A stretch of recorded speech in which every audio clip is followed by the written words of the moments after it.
Good evening, children. See, in this class, we will do an activity to know the phenomena of evaporation and the factors that influence or that affect evaporation. బాష్పీభవనము అంటే ఏంటి? బాష్పీభవనాన్ని ప్రభావితం చేసేటటువంటి అంశాల గురించి ఈ రోజు మనము చక్కటి ప్రయోగం ద్వారా నేర్చుకున్నాం. ఓకే, దానికి కావాల్సినటువంటివి మొదటగా నేను ఏం తీసుకున్నాను, ఇక్కడ స్పిరిట్ తీసుకున్నాను. ఏంటిది? ఇది spirit.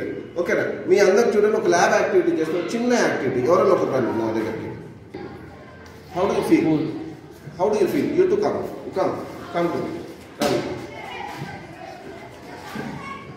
Come. How do you feel? Rub it. Enkala. Rub it. How do you feel? Is it hot or cool? Cool. You are feeling very cool. ఎందుకు నువ్వు స్పిరిట్ చేతులకు రుద్దుకోగానే ఏమైంది? చల్లగా అనిపించింది. ఎందుకు చల్లగా అనిపించింది అంటే ఈ స్పిరిట్ లో ఉన్నటువంటి కణాలు ఏమైనాయి? ఆవిరైపోతున్నాయి. ఆవిరైపోతున్నాయి. So the molecules present in the spirit, okay, gets evaporated. ఎందుకు చల్లగా ఉంది అంటే ఈ స్పిరిట్ మాలిక్యూల్స్ ఏవైతే ఉన్నాయో, మనం తీసుకున్నటువంటి స్పిరిట్ మాలిక్యూల్స్ ఏవైతే ఉన్నాయో అవి ఏం చేస్తున్నాయి? నీ చేతుల నుంచి ఉష్ణాన్ని స్వీకరిస్తున్నాయి. నీ బాడీ, నీ శరీరము ఉష్ణాన్ని కోల్పోతుంది. కాబట్టి your body is losing temperature, so you are feeling cool. So this phenomena, దీన్ని మనం ఏమంటున్నాము? బాష్పీభవనము లేదా ఎవాపరేషన్ అంటున్నాం. దీన్ని ఏమంటున్నాం మనము? Evaporation. Evaporation is a process. It is a process of conversion of liquid to gas at any temperature. The process of conversion of liquid to gas at any temperature on the surface of the liquid. ద్రవాల ఉపరితలం పైన జరిగేటటువంటి ప్రక్రియ ఏదైతే ఉందో, it takes place only on the surface of the liquid. So what is happening in evaporation? Conversion of liquid to gas. Gas is converting. There is a change in the phase. Evaporation is a cooling process. Liquid is converted to gas. ద్రవ స్థితిలో ఉన్నటువంటి పదార్థం ఏమైతుంది? వాయు స్థితిలోకి నెమ్మదిగా పోతుంది. ఉపరితలంలో ఉన్నటువంటి కణాలు ద్రవంలో ఉన్నటువంటి ఉష్ణాన్ని గ్రహించి ఉపరితలం నుంచి ఏమవుతున్నాయి?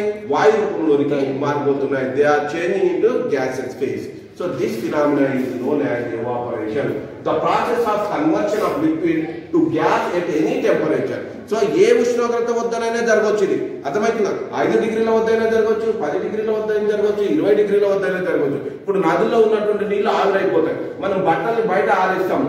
ఆరేస్తే ఏమవుతుంది? కొద్దిసేపు అయిన తర్వాత అవి ఆరిపోతాయి. ఎందుకు ఆరిపోతాయి? ఆ నీళ్ళు ఎక్కడ పోయినాయి? ఇల్లు తుడుచుతాము. ఇల్లు తుడిచిన తర్వాత కొద్దిసేపు అయిన తర్వాత ఏమవుతుంది? ఇల్లు మొత్తం కూడా డ్రై అయిపోతుంది. అంటే ఆ నీళ్ళు ఎక్కడికి అయిపోయినాయి అంటే ద్రవ స్థితిలో ఉన్నటువంటి ఇది ఏమైంది? ద్రవ స్థితిలో ఉన్నటువంటి ఈ నీరు వాయు స్థితిలోకి వెళ్ళిపోయింది.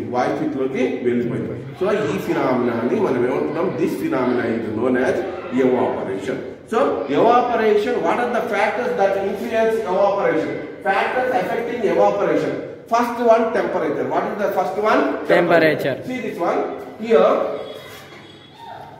See, I am taking ml of spirit. జాగ్రత్తగా చూడండి.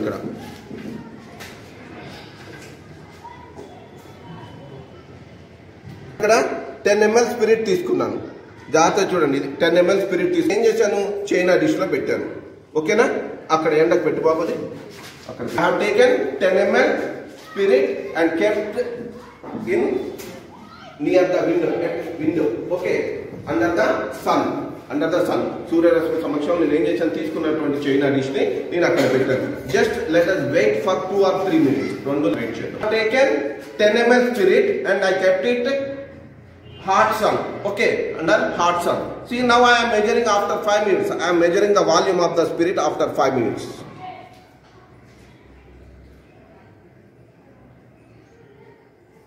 How much? ఎంతండి? 9 ml. 9 ml అంటే 1 ml ఏమైంది? Liquid evaporation. 1 ml ఎవాపరేటింగ్. అది క్లియర్ అవ్వండి. ఓకే, 1 ml ఏమైపోయింది? ఎవాపరేటింగ్. ఎండలో పెడితే 1 ml స్పిరిట్ ఏమైంది? ఎవాపరేట్ నుంచి వాయు స్థితిలోకి వెళ్ళిపోయింది. There is a change in its volume. 1 ml spirit evaporate అయిపోయింది ఎండలో పెట్టడం వల్ల. Next one, again I am taking 10 ml. Dish లో ఏం మార్చలేదు, same China dish. Okay, this time I kept in shadow, నీడ ప్రాంతంలో ఉంచాను. చైనా డిష్ ఎక్కడ ఉంచాను? నీడ ప్రాంతంలో. అదే 2 నిమిషాల తర్వాత చూద్దాం. After the same interval of time, ఇంతకుముందు ఎంత టైం అయితే చూసామో అంతే టైం తర్వాత మళ్ళీ నేను దీని వాల్యూమ్ని మెజర్ చేస్తున్నాను. జాగ్రత్త చూడండి, ఒక్క డ్రాప్ కూడా కింద పోవద్దు.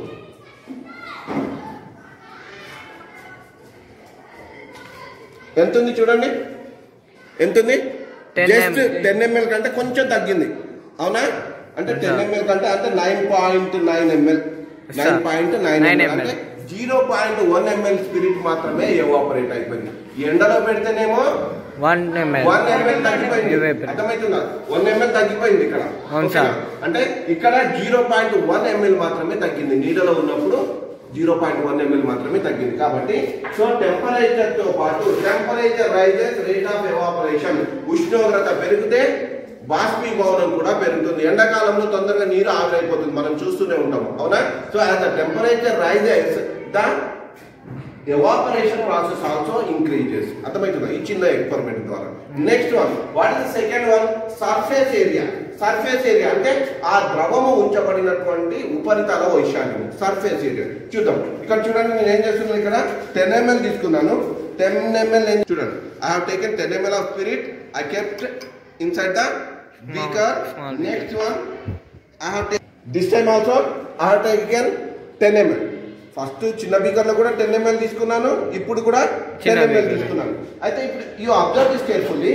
ఇదేమో దీని ఉపరితల వైశాల్యం, సర్ఫేస్ ఏరియా ఎట్లుంది? తక్కువగా ఉంది, ఇది పెద్దగా ఉంది, అవునా? ఈ రెండింటిని సేమ్ టైం ఒక 10 minutes లేదా 5 to 10 minutes ఇట్లా పెడుతున్నాను. చూద్దాం. Now I am measuring, already I have taken 10 ml, 10 milliliters తీసుకున్నాను. తీసుకొని చిన్న బీకర్ లో పోసాను. ఇప్పుడు మళ్ళా ఒక 5 minutes తర్వాత దీన్ని కొలుస్తున్నాను. చూడండి,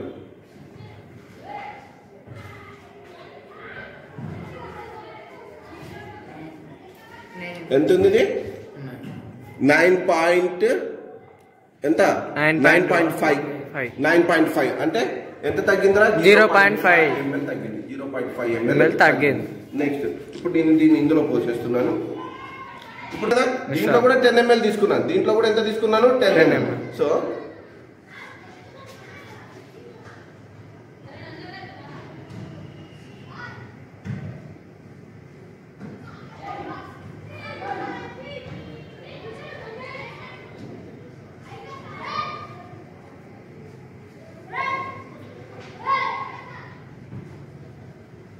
ఒకసారి చూసుకోండి, ఇది ఎంత ఉందిరా?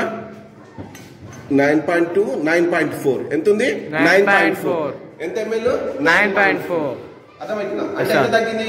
0.6 ml తగ్గింది. 0.6 ml తగ్గింది. అంటే ఇందులోనేమో 0.4 ml తగ్గింది, ఇందులోనేమో 0.6 ml తగ్గింది.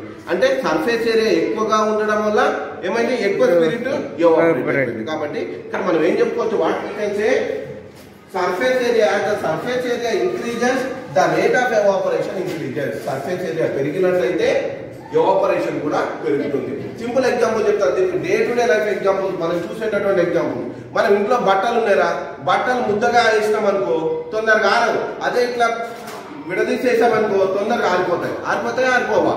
అంటే ఏమవుతుంది? ఇట్లా విడదీయడం వల్ల సర్ఫేస్ ఏరియా పెరుగుతుంది. అంటే more and more molecules, water molecules gets converted into vapour. అర్థమవుతుందా? ఆవిరిగా మారిపోవడం అనేది జరుగుతుంది. సర్ఫేస్ ఏరియా పెరిగినట్టయితే రేట్ ఆఫ్ ఎవాపరేషన్ కూడా పెరుగుతుంది, బాష్పీభవనం కూడా పెరుగుతుంది. ఓకేనా? Next one, the next one దీని గురించి మనం మాట్లాడుతున్నాం. What is the next one? Humidity. Humidity అంటే ఏంద్రా? ఆర్ద్రత. గాలిలో ఉండేటటువంటి నీటి పరిమాణాన్ని మనం ఏమంటాము? ఆర్ద్రత అంటాం.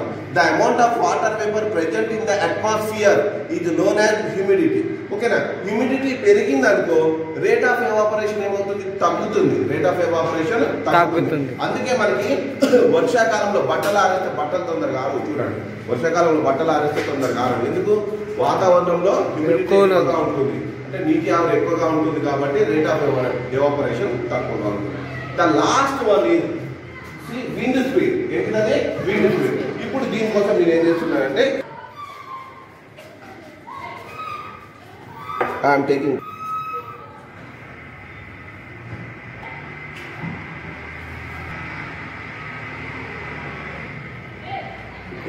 ఈ 10 ml తీసుకొని ఏం చేశాను నేను చైనా డిష్లో తీసుకున్నా, ఒక చైనా డిష్లో ఇంకో 10 mlని ఇంకో చైనా డిష్లో తీసుకున్నాను. రైట్, దీన్ని తీసుకుపోయి ఫ్యాన్ కింద పెట్టి fan right. Okay, see that china dish is under the fan. See that one, that china dish is under the fan. గమనించండి మీరు, అది ఫ్యాన్ కింద పెట్టాను అంటే విండ్ స్పీడ్ ఎక్కువగా ఉంది. ఇక్కడ చూడండి, ఇక్కడ ఏ విధమైనటువంటి విండ్ లేదు. ఓకేనా, fast moving air is called wind. ఇక్కడ ఏ విధమైనటువంటి ఎయిర్ లేదు, అవునా? కానీ దానికేమో గాలి తగ్గుతుంది బాగా. అంటే అందులో ఏం కావాలి, ఎక్కువగా ఎవాపరేట్ అయిపోవాలి. మీరు రెండిట్లో కూడా 10 ml తీసుకున్నాను, రెండిట్లో కూడా 10 ml తీసుకున్నాను. మరి చూద్దాం అందులో తగ్గుతుందా ఇందులో తగ్గుతుందా. Now I'm measuring the volume of the spirit which is kept under the fan. అంటే బాగా గాలి వచ్చే చోట పెట్టినటువంటి స్పిరిట్ ఎంత ఉందో నేను ఇప్పుడు కొలుస్తున్నాను. చూడండి,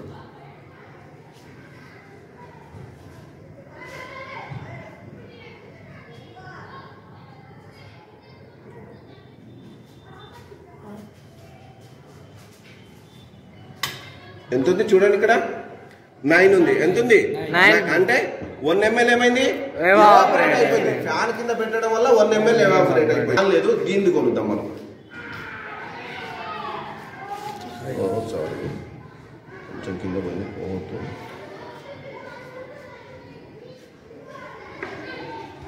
ఓకే, ఇప్పుడు జాగ్రత్త చూడండి, దీన్ని మామూలుగా పెట్టాను అంటే ఫ్యాన్ కింద పెట్టలేదు, బయట పెట్టాను.